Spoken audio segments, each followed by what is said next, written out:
O presidente Lula ironizou a rejeição que o governo tem sofrido por parte do setor financeiro num discurso feito ontem no Mato Grosso do Sul.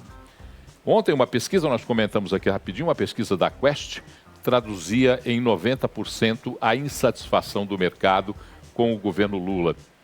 E Lula disse, não, se eu tenho 90% tá bom, porque quando eu fui eleito eu tinha 100% de rejeição. Brincadeira, né, Figueiredo?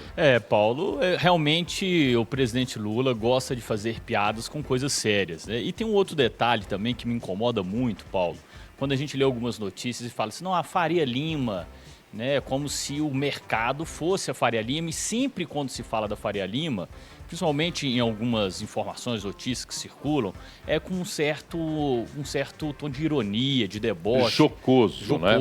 E não é isso, né? As pessoas que estão nos acompanhando precisam entender que o mercado não se resume na Faria Lima e não se resume nesse tom totalmente equivocado que algumas notícias são vinculadas, né? O mercado realmente ele está em todo o cenário do ponto de vista de produção econômica do país, né? Então todas as pessoas que aí estão consumindo bens e serviços ao longo do seu dia, o mercado é todo esse conjunto de atividades de compra, de troca, de prestação de serviço, de venda de mercadoria, de produção, né, do ponto de vista de produtos. Então as pessoas precisam entender que, do ponto de vista do mercado, é tudo isso que gera riqueza, que circula riqueza no nosso país. E quando a gente vê uma fala do presidente do ponto de vista de deboche, falando que ele não tinha 100%, ele teve sim, ele teve grande parte do mercado financeiro, grandes bancos, né, que concentram inclusive a atuação do mercado bancário. O Brasil apoiou o presidente Lula. Então, eu acho que para os apoiadores deles, que pertencem realmente a esse mercado, quando ele fala isso, ele dá realmente uma resposta de que ele não está aí tão preocupado para essas empresas, para o mercado que desenvolve o país, né, Paulo? Os bancos acendem vela para todos, né? A gente sabe disso, bancos e grandes empresas, eles acendem vela para Deus e para o diabo. Eles acendem a vela na eleição para todo mundo.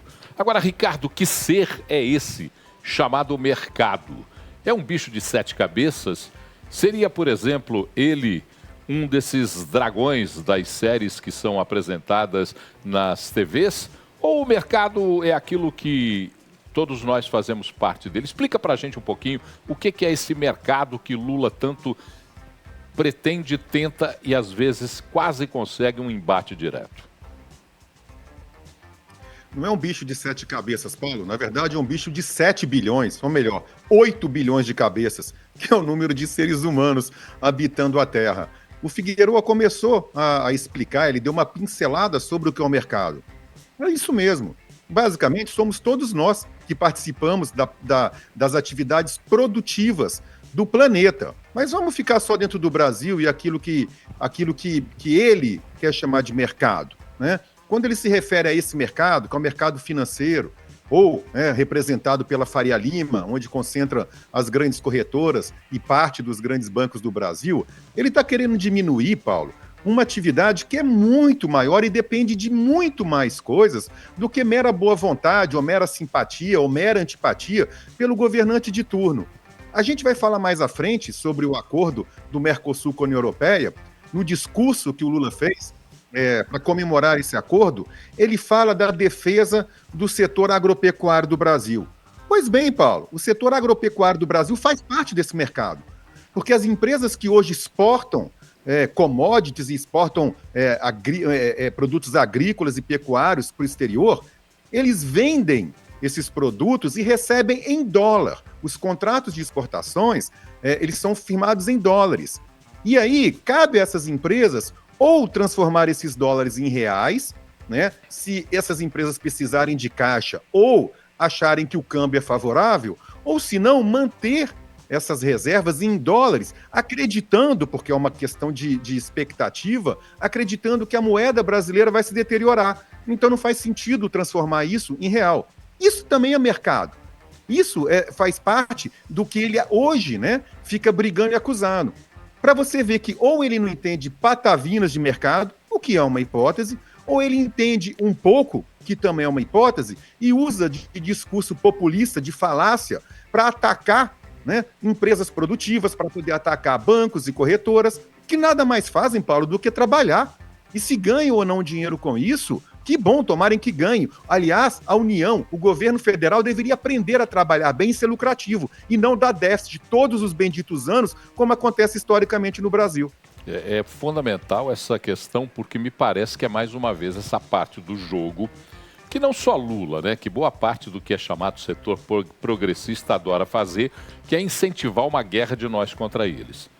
Quando você transforma o mercado em inimigo, e aí a presidente do PT, aquela senhora que eu não gosto de falar o nome dela, e outros integrantes do governo, usam essa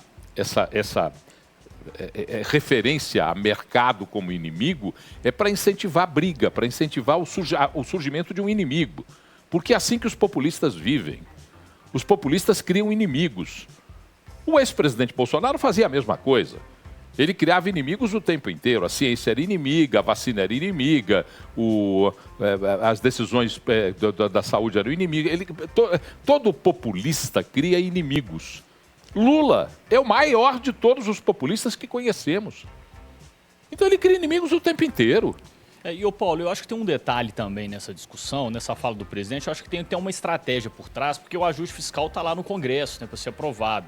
E um dos posicionamentos que foram contrários a esse ajuste realmente foi o posicionamento do mercado diante dos números, como a Bolsa se movimentou, como o mercado se colocou a partir disso. E tem um detalhe maior, né? Quando se fala em mercado, a gente precisa falar com as pessoas que estão nos acompanhando, que na minha opinião é o seguinte: quem sustenta realmente, tributariamente falando, o país são as pequenas empresas, né? E essas pequenas empresas é a grande parte desse mercado no nosso país, onde gera riqueza, onde gera emprego, onde circula mercadorias, bens e serviços, né, Paulo? Então, eu acho que a gente precisa deixar muito claro isso, que quando se fala também em mercado, grande parte dessa fatia são as pequenas empresas que estão aí pagando seus impostos, gerando emprego e recebem do presidente da República essa fala aí que eu diria tão indelicada por parte dele.